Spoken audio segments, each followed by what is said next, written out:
بەڵێ تا ئێستا ئەم ڕێکەوتنە ینی ئەوەی بڕیارە تاوەکو ئێستا ئەم ڕێکەوتنە واژوو بکرێ، ینی هیچ هاواڵێکی تازە نییە کە لە دوای بنامەی دەستێکاکێشانەوەی عەبدولمەهدی بابەتەکە دوا بخرێ یان جێبەجێ نەکرێت. لە ڕووی دەستوریشەوە عەبدولمەهدی مافی ئەوەی هەیە ئەم ڕێکەوتنە واژوو بکات، جارێ هێشتا حکوومەتەکەی شەرعیە و لە شوێنی خۆیەتی. بۆیە لە هەموو حاڵەتەکانە ئەگەر هیچ گرفتێکی تر نێتە ڕێ پێم وایە ڕێکەوتنەکە ئەبێ واژوو کرێ پێ ئەوەی کە حکوومەتی هەرێم و حکوومەتی عێراقی بانگەشیان بۆ کردووە. زیاتر ڕێکەوتنەکەش ئەوەی کە سەرپەرشتێکە عەبدولمەهدی نییە، جێگیری سەرۆکوەزیران و وەزیری نەوتە زیاتر موحتەمە بەم بابەتەوە، چونکە کێشەکە کێشەی نەوتە لە بنەڕەتە و لەگەڵ وەزیری دارایی عێراقا. بۆیە لە هەموو حاڵەتەکانە تاوەکو ئێستا و بزانیاری لە بەردەستیمە بێت ڕێکەوتنەکە واژوو ئەکرێ و ئەم ڕێکەوتنە ئیلتیزامیشە بۆ حکوومەتی داهاتوو هەر کەسێکیش دوای عەبدولمەهدی بێ ڕێکەوتنە کاری پێ ئەکرێت، چونکە ئەچێتە ناو پرۆژەی یاسای بودجێی عێراقەوە. پرۆژەی یاسای بودجێی عێراق کە پەسەندەکرێت لە پەرلەمانە هەر حکوومەتێک بێت ناچارە جێبەجێ بکات، بەڵام ئەوە کە لەسەرەوەی کە حکوومەتەکەی داهاتوو پێکاتەکەی چۆنە بێ هێزە حکومڕانەکانی هەرێمی کوردستان یان ئەو هێزە کوردیایەتی کە بەشدارە بن چۆن تیا بەشدار بن، قەبارە و حەجمیان چۆن ئەبێ، ئەوە تەئسیری ئەبێ لەسەر ڕادەی ئیلتیزامکردن بە ڕێکەوتنەکانەوە. وەکو خاڵی گەرانتی وا داناندرێ، بەڵام پێی یاسا و پێی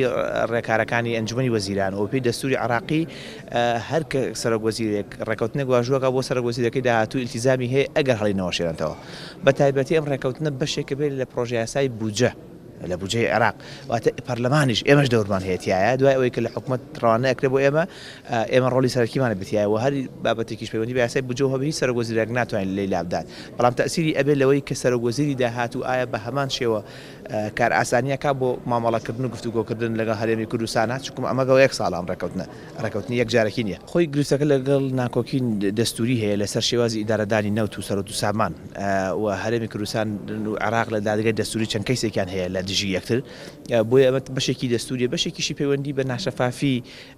هەرێمی کوردستانەوە هەیە و شێوازی سیاسەتەکانی پێشووی پارتی دیموکراتی کوردستان لەوەی کە سایتەڕی بەسەر نەوتا کردبوو بۆ مەبەستی مانەوە لە دەسەڵاتە لە ڕاستیە نەک بۆ بەرژەوەندی هاوڵاتیانی هەرێمی کوردستان. ئەمە گرفتی یەکێکە لە گرفتە سەرەکیەکانی حەلکردنی سیاسەتی نەوت و دیارە حیزبەکان تریش بێدەنگ بن لە بەرامبەر سیاسەتەکانی پارتیا. ئەمە یەکێکە لە گرفتە سەرەکیەکانی لە سەرەتاش ئەمە گرفتەکە بووە لە ئەوەی ئەم ڕێکەوتنە جێبەجێ ئەکرێ ئایا 250,000 بەرمیل ڕەوانە ئەکرێ بۆ عێراق ساڵان یان هەموو ڕۆژێک بە پێ ئەو ڕێکەوتنەکە ئەکرێت یان ناکرێت. ئەمەیان دیسانەوە هەرەکەوێتە سەر ئەوەی کە حکوومەتەکەی پارتی دیموکراتی کوردستان ئایا ئیلتیزامەکە بە دەستوری یاسا یا وەکو حکوومەتێکی یاخی بوو تەعاملەکە وەکو لە ساڵانی ڕابردووە وا تەعاملی کردووە. پێم وایە لایەنی عێراقی ئیلتیزامەکە ئەگەر ئەمان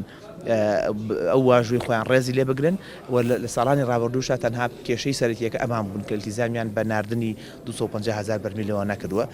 بەڵام هەر ناوڕۆکی ڕێکەوتنەکە بۆ پەرلەمان بە تەواوەتی بڵێ وردەکاریەکەی ڕوون نییە، بەڵام دوجار یێتە پەرلەمان، یێتە لیژنەی دارایی، یێتە پەرلەمان، ئێمە لەوێ ئەیبینین و ئەمە لە ڕاستیە بەشێک لە لایەنە تەکنیکیەکەی وردەکاریەکەی بە پرسیارەتی و مەسئولیاتی حکوومەتی تەنفیزیەکانە، تا حکوومەتی تەنفیزی هەرێم لەگەڵ حکوومەتی تەنفیزی فیدراڵی ئیشی ئێمە چاودێریکردنی ڕێکەوتنەکەیە لە وردەکاریە خۆیان لێ بەرپرسیان، بەڵام دوجار کە هاتە پەرلەمان پێویستی بۆ هەیە ڕەزامەندی پەرلەمان بکرێ.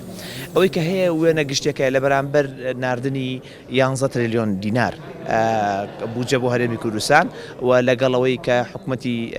عێراق هاوکار بێت، هاوکاری حکوومەتی هەرێم بێت لە پێدانەوەی قەرزی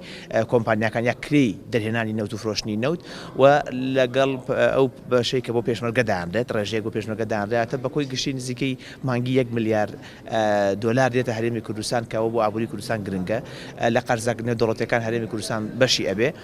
دۆخەکە گەڕێتە دۆخێکی ئاسایی ئەگەر لایەنی هەرێمی کوردستان ئیلتیزامکە بە بەڕێنەکانی خۆیەوە. هەموو ساڵانی ڕابردوو لە 2014 و 2015 و 16 و 17 و 18 هەموو کێشەی سەرەکیەکە بریتی بۆ لە ئیلتیزام نەکردنی حکوومەتی هەرێم بە ڕێکەوتنەکانەوە.